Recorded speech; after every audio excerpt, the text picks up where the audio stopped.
کے ساتھ میں ہوں دانش ملک۔ آئیے نظر ڈالتے ہیں اب تک کی خبروں پر۔ وزیر اعظم آزاد کشمیر سردار تنویر الیاس خان کا وفاقی دارالحکومت اسلام آباد میں قائم national institute of rehabilitation medicine کا دورہ۔ وزیر اعظم آزاد کشمیر نے 2005 کے زلزلے میں تاحیات معذور ہو جانے والی خواتین سے ان کی معذوری، علاج معالجے، کھانے پینے اور دیگر سہولیات کے بارے میں دریافت کیا۔ وزیر اعظم آزاد کشمیر جب قومی ادارہ برائے طبی بحالی معذوران میں زلزلہ میں تاحیات معذور ہو جانے والے افراد کی عیادت کے لیے پہنچے تو ان معذور افراد کی حالت زار دیکھ کر آپ دیدہ ہو گئے۔ وزیر اعظم آزاد کشمیر سردار تنویر الیاس خان کا کہنا تھا کہ 18 سال تک معذور افراد کا حال تک نہ پوچھنا ہماری معاشرتی زندگی کی روایات و اقدار و انسانیت کا جنازہ ہے۔ یہ ایک تلخ حقیقت ہے جس کو نظر انداز نہیں کیا جا سکتا۔ ان کا مزید کہنا تھا کہ ہم کس طرح تاریخ انسانی کے اتنے بڑے سانحے کے متاثرین کو بھول گئے۔ حکومتی افراد، اداروں، حتیٰ کہ ان کے قریبی رشتہ دار، اہل و عیال نے بھی سخت غفلت کا مظاہرہ کیا۔ آزاد کشمیر بھر کے طلبہ و طالبات حکومت اور تعلیمی بورڈ میرپور کی تعلیمی پالیسی پر سراپا احتجاج۔ 11ویں جماعت کے سلیبس کا فیصلہ نہ ہونے پر آزاد کشمیر بھر میں پرائیویٹ سکولز کا احتجاجی مظاہرہ۔ آل پرائیویٹ سکولز اینڈ کالجز ایسوسی ایشن نے حکومت اور تعلیمی بورڈ کو 28 فروری تک کی ڈیڈ لائن دے دی ہے۔ آزاد کشمیر بھر کے طلبہ و طالبات حکومت اور تعلیمی بورڈ میرپور کی تعلیمی پالیسی پر سراپا احتجاج ہیں۔ پرائیویٹ سکولز اینڈ کالجز ایسوسی ایشن کی جانب سے دارالحکومت مظفر آباد میں احتجاجی مظاہرہ اور ریلی کا انعقاد کیا گیا۔ طلبہ کا مطالبہ ہے کہ مستقبل کے ساتھ تعلیمی کھلواڑ بند کیا جائے۔ عدلیہ، حکومت، محکمہ تعلیم اور تعلیمی بورڈ میرپور تعلیمی نصاب کا مسئلہ حل کریں۔ انہوں نے مزید کہا کہ فرسٹ ایئر کے لیے سمارٹ سلیبس دیا جائے یا امتحانی تاریخ میں توسیع کی جائے۔ اگر ہمارے مطالبات نہ مانے گے تو پورے کشمیر کے طلبہ دھرنوں کا اعلان کریں گے۔ تتا پانی میں بھی احتجاجی ریلی نکالی گئی جس میں سینکڑوں کی تعداد میں طلبہ، اساتذہ، انجمن تاجران اور سول سوسائٹی کے ذمہ داران نے شرکت کی ہے۔ آل پرائیویٹ سکولز اینڈ کالجز ایسوسی ایشن تتا پانی نے اعلان کیا ہے کہ اگر 28 فروری تک اس مسئلے کا حل کوئی نہ نکلا تو 1 مارچ سے بھرپور احتجاج کریں گے۔ دارالحکومت مظفر آباد کے سرکاری اسپتال ایمز میں ڈاکٹرز نے مخیر حضرات کی مدد سے ملک کا سب سے جدید اور بین الاقوامی معیار کا کڈنی سینٹر قائم کر دیا۔ اس جدید وارڈ میں تمام مریضوں کا بالکل مفت علاج کیا جاتا ہے۔ مزید دیکھتے ہیں شجاعت میر کی یہ رپورٹ۔ جدید ترین مشینری، صاف ستھرے وارڈز اور بہترین تربیت یافتہ سٹاف، یہ دارالحکومت مظفر آباد کے سرکاری اسپتال میں قائم کڈنی سینٹر جسے دیکھ کر بیرون ملک کے کسی اسپتال کا گمان ہوتا ہے۔ اس سینٹر میں موجود جدید مشینری اس وقت ملک کے صرف 3 بڑے اسپتالوں کے پاس ہے۔ اس وارڈ کو قائم کرنے کے لیے ڈونیشن بیرون ملک مقیم کشمیریوں نے انسانیت کی خدمت کے لیے فراہم کی۔ میرا پیشنٹ ہے، وہ ایڈمنٹ ہے یہاں پہ، تو ڈیفینیٹلی جب ہم یہاں پہ پہنچے تو دیکھا یہ اتنا زبردست ہاسپٹل میرے لیے تو یہ سرپرائز تھا۔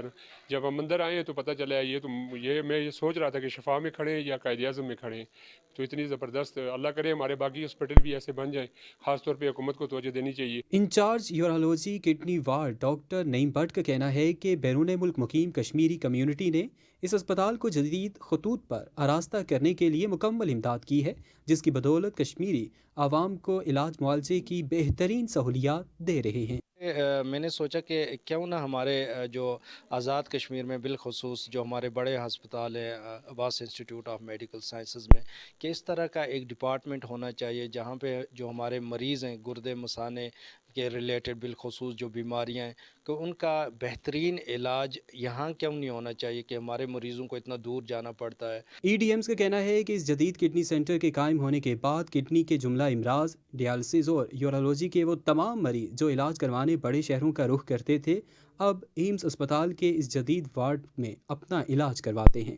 گورنمنٹ کا کنٹریبیوشن بھی ہے۔ حکومت آزاد کشمیر میں یورولوجی وارڈ اسٹیبلش کرنے کے لیے ہمیں 2 یورولوجسٹ کی پوسٹیں دی ہیں سال 2021 میں، اس کے ساتھ ٹیکنیشین بھی دیے اور چھوٹا سپورٹ سٹاف بھی دیا۔ اور جو وارڈ بنایا ہے یہ ہمارے ڈونر ہیں، جس میں خاص کر پروفیسر شمیم صاحب ہیں جو یو کے بہت مشہور یورولوجسٹ ہیں، ان کی کنٹریبیوشن ہے، اور برٹش کمیونٹی ان مظفر آباد ان لوگوں کی کنٹریبیوشن ہے۔ عوام کا یہ کہنا ہے کہ تمام سرکاری اسپتالوں کو عباس میڈیکل انسٹیٹیوٹ کی طرح جدید اور سہولیات سے آراستہ کیا جائے تاکہ غریب عوام کو صحت کی تمام معیاری سہولیات میسر ہوں۔ شجاعت میر، جموں کشمیر ڈیجیٹل، مظفر آباد۔ बार एसोसिएशन अब्बासपुर के इंतखाबात में जनरल सेक्रेटरी सदर bar association Sardar Mohammad Zaheer Ilahi Chughtai advocate के पैनल ने मैदान मार लिया। सरदार मोहम्मद जहीर इलाही 21 वोट लेकर सदर मुंतखब। Chairman election board bar association Abbaspur और मेम्बरान इलेक्शन बोर्ड ने बार एसोसिएशन अब्बासपुर के सालाना इंतखाबात के नताइज का ऐलान किया, जिसके मुताबिक सदर bar association Abbaspur Sardar Zaheer Ilahi Chughtai advocate 21 vote लेकर सदर मुंतखब हो गए, जबकि इनके मद्दे मुकाबिल ख्वाजा गुलाम असगर एडवोकेट ने 18 वोट हासिल किए। General secretary bar association Abbaspur Mian Haleem Chaudhry advocate 22 vote लेकर कामयाब हो गए, जबकि इनके मद्दे मुकाबिल सरदार एहसन सहरोश एडवोकेट ने 17 वोट हासिल किए। नौमुंतखब सदर सरदार जहीर इलाही चुगताई एडवोकेट के पैनल के नायब सदर चौधरी यासिर खुर्शीद एडवोकेट और Zarish Saba advocate joint secretary बिला मुकाबला मुंतखब हो गए। इस तरह सरदार जहीर इलाही के पैनल के तीनों उम्मीदवारों ने मैदान मार लिया। कुल 41 वोट थे, 40 वोट पोल हुए, जबकि 1 वोट मुस्तरद हुआ। दिलचस्प बात यह है कि नायब सदर bar association Abbaspur Chaudhry Yasir Khurshid advocate और miss Zahirish Saba advocate joint secretary मियां बीवी हैं। तैयब वेलफेयर ट्रस्ट की जानिब से फलदार पौधों की तकसीम का सिलसिला जारी। फेज़ 2 के दूसरे मरहले में चेयरमैन तैयब फाउंडेशन ने मुख्तलिफ पौधे अवाम में तकसीम किए। इसके साथ साथ जगह जगह अपनी निगरानी में पौधे भी लगाए। अवाम तैयब वेलफेयर ट्रस्ट और इनके माउनीन की शुक्रगुजार। चेयरमैन तैयब फाउंडेशन हाफिज रहमतुल्लाह चिश्ती और उनकी टीम ने हल्का 2 लचराट की यूनियन कौंसल पंचकोट के गांव चंबा में मुख्तलिफ स्कूल्स के बच्चों और अवाम में कीमती पौधा जात तकसीम किए। फेज़ 2 के दूसरे मरहले में उन्होंने सेब, आड़ू, खुबानी, आलू बुखारा के पौधे अवाम में तकसीम करने के साथ साथ जगह जगह अपनी निगरानी में पौधे लगाए। अहले इलाका चंबा पंजगरा ने तैयब वेलफेयर ट्रस्ट की टीम का शुक्रिया अदा करते हुए कहा कि तैयब वेलफेयर ट्रस्ट ने फलाही कामों का जो बीड़ा उठा रखा है वो काबिल तहसीन है। इस मौके पर चेयरमैन तैयब फाउंडेशन ने अपनी गुफ्तगू में कहा कि अवाम की खिदमत का जज्बा लेकर अवाम की फलाह बहबूद के लिए काम कर रहे हैं। फेज़ 2 में हज़ारों की तादाद में बच्चों और अहले इलाका चंबा में पौधे तकसीम किए गए। इस मौके पर तैयब वेलफेयर ट्रस्ट के मुतअद्दिद लोग इस प्रोग्राम में मौजूद थे, जिन्होंने अपने हाथों से स्कूल्स के बच्चों और अवाम में पौधे तकसीम किए। समानी शहर में मुबैना तौर पर 8 पालतू बकरियों को जहर देकर मार दिया गया। गरीब किसानों का लाखों रुपए का नुकसान। पुलिस ने तफ्तीश शुरू कर दी। समानी शहर में 2 मुख्तलिफ रिहायशी घरों की 8 पालतू बकरियां मुबैना तौर पर जहर के बायस हलाक हो गई। मुतासरा खानदानों का कहना है कि गुज़श्ता रात समानी शहर महल्ला पराटी में बकरियों को जहर दिया गया, जिससे बकरियां मौके पर ही हलाक हो गईं। वाक़े की इत्तला मिलते ही पुलिस और महकमा लाइफ स्टॉक की टीम मौके पर पहुंच गई। वेटनरी ऑफिसर ने सैंपल हासिल किए, जबकि पुलिस ने वाक़े की रिपोर्ट दर्ज करके तफ्तीश शुरू कर दी। जहर के बायस पालतू मुर्गियां भी हलाक हुई। जिला पूंछ में गाड़ियों की चोरी, मंशियात, हरासमेंट और ब्लैकमेलिंग जैसे जराइम तशवीशनाक सूरत हाल इख्तियार कर गए। ज़राए के मुताबिक 62 शख्सियात जराइम पेशा अफराद की सरपरस्ती कर रही हैं। पुलिस की जराइम पेशा अफराद के खिलाफ कार्रवाई जारी। रावला कोट जिला पूंछ में चोरी की गाड़ियों, मंशियात, हरासमेंट और ब्लैकमेलिंग जैसे जराइम तशवीशनाक सूरत हाल इख्तियार कर गए हैं। ज़राए के मुताबिक 62 शख्सियात जराइम पेशा अफराद की सरपरस्ती कर रही हैं। CIA इंस्पेक्टर रफाकत इलियास ने कहा कि आज़ाद कश्मीर चोरी की गाड़ियों की मंडी बनता जा रहा है। पुलिस ने चोरी की गाड़ियों को पकड़ना शुरू कर रखा है। रवां साल 1 करोड़ 10 लाख की गाड़ियां मालकान के हवाले की गईं। उन्होंने मजीद कहा कि पुलिस ने साल 2022 में 27 किलो चर्स, 231 बोतल शराब और दिगर मंशियात कब्जे में ली हैं, जबकि नाजायज असलहा और दिगर मुकदमात में 100 से जायद मुलजिमान को गिरफ्तार किया है। इंसदादे जराइम के लिए मीडिया, सिविल सोसाइटी, तलबा हमारे साथ तावन करें।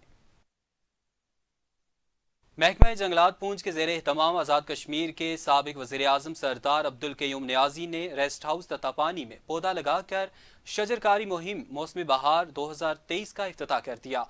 इफ्तिताह के बाद दुआ भी की। शजरकारी मुहिम के बाज़ाब्ता इफ्तिताह के बाद साबिक वज़ीर आज़म सरदार अब्दुल क़य्यूम नियाज़ी ने मीडिया से गुफ्तगू करते हुए कहा कि दरख्त अल्लाह ताला की तरफ से हमारे लिए बहुत बड़ी एक नेमत है और हमारा ये कीमती असासा है। उनका तहफ़्फ़ुज़ हम सब की जिम्मेदारी है। दुनिया भर में माहौलियाती आलूदगी के खात्मे और तेज़ी के साथ आने वाली मौसमियाती तब्दीलियों के असरात से बचने के लिए हमें शजरकारी मुहिम में बढ़ चढ़ कर हिस्सा लेना चाहिए। उन्होंने मज़ीद कहा कि साबिक वज़ीर आज़म पाकिस्तान इमरान खान के vision 10 billion tree tsunami project और शजरकारी मुहिम को कामयाब बनाने के लिए हर शहरी अपना किरदार अदा करे। उन्होंने आज़ाद कश्मीर की आवाम पर जोर देते हुए कहा कि वो कौमी जिम्मेदारी को पूरा करते हुए अपने हिस्से के पौधे लगाएं, आज़ाद कश्मीर को सरसब्ज़ो शादाब बनाएं और माहौलियाती आलूदगी के खात्मे में किरदार अदा करें। नाज़िम जंगलात पूंछ सरदार मोहम्मद रफ़ीक खान ने भी गुफ्तगू करते हुए कहा कि महकमा जंगलात लोगों में शजरकारी और शजर परवरी का रुझान पैदा करने के लिए ऐसी तकरीबात का एहतमाम कर रहा है। अवाम को पौधों की फरहमी को यकीनी बनाया जा रहा है। अवाम शजरकार मुहिम का कामयाब बनाने के लिए अपना किरदार अदा करते हुए महकमा जंगलात के साथ ताउन करे। वादी लीपा के मशहूर सियाहती मकाम चमोला गली में स्नो फेस्टिवल का इनेकाद। फेस्टिवल में मुख्तलिफ खेलों के मुकाबला जात का इनेकाद किया गया। स्नो फेस्टिवल से लीपा वैली में सियाहत को भरपूर प्रोमोशन मिल रही है। पाक फौज के ज़ेरे इंतज़ाम वादी लीपा के मशहूर सियाहती मकाम चमोला गली में स्नो फेस्टिवल का इनेकाद किया गया। फेस्टिवल में मुख्तलिफ खेलों के मुकाबला जात मुनक्किद हुए। इस फेस्टिवल में बुजुर्गों, नौजवानों और बच्चों ने मुख्तलिफ खेलों के मुकाबलों में हिस्सा लिया। इस किस्म का फेस्टिवल न सिर्फ आवाम के लिए तफरीह का सबब बना, बल्कि इससे लीपा वैली में सियाहत को भी भरपूर प्रोमोशन मिल रही है। इस मौके पर अहले इलाका का कहना था कि हम पाक फौज के शुक्रगुजार हैं जिन्होंने इस बर्फबारी के मौसम में भी लीपा के अंदर फेस्टिवल का इनेकाद किया, जिससे एक तरफ अहले इलाका को तफरीह सहूलियात फराहम हुई तो दूसरी तरफ लीपा के अंदर सियाहत की प्रमोशन को भी तकवीयत मिली है। समानी के जंगलात में गैर कानूनी शिकार करने वाले शिकारी गिरोह को पकड़ लिया गया। शिकारी गिरोह गैर कानूनी शिकार में मसरूफ था कि मुकामी लोगों ने पकड़कर पुलिस के हवाले कर दिया। पुलिस ने मुकदमा दर्ज करते हुए शिकारियों को हवालात में बंद कर दिया। शिकारी गिरोह जंडी चौंतरा के मुकाम पर गैर कानूनी शिकार में मसरूफ था कि मुकामी लोगों ने पकड़कर पुलिस के हवाले कर दिया। इतला मिलते ही पुलिस और महकमा वाइल्ड लाइफ फिशरीज के एहलकार मौके पर पहुंच गए। शिकारी गिरोह से 12 बोर राइफल और शादी पर चलाए जाने वाले गोले भी बरामद हुए। शिकारी मोर और बंदर का शिकार कर रहे थे। शिकारी गिरोह को एसी समानी के सामने पेश किया गया। पुलिस ने मुकदमा दर्ज करते हुए शिकारियों को हवालात में बंद कर दिया। असिस्टेंट कमिश्नर समानी अहमद सुबानी ने कहा कि वादी समानी के जंगलात में हर किस्म के शिकार पर पाबंदी आयद है। जंगली हयात का तहफ़्फ़ुज़ हर सूरत यकीनी बना रहे हैं। महकमा वाइल्ड लाइफ फिशरीज को भी इस हवाले से मुतहर्रिक कर दिया है। अब तक के लिए इतना ही। मज़ीद बाखबर रहने के लिए देखते रहें जम्मू कश्मीर डिजिटल या फिर विजिट कीजिए हमारी वेबसाइट jammukashmeerdigital.com।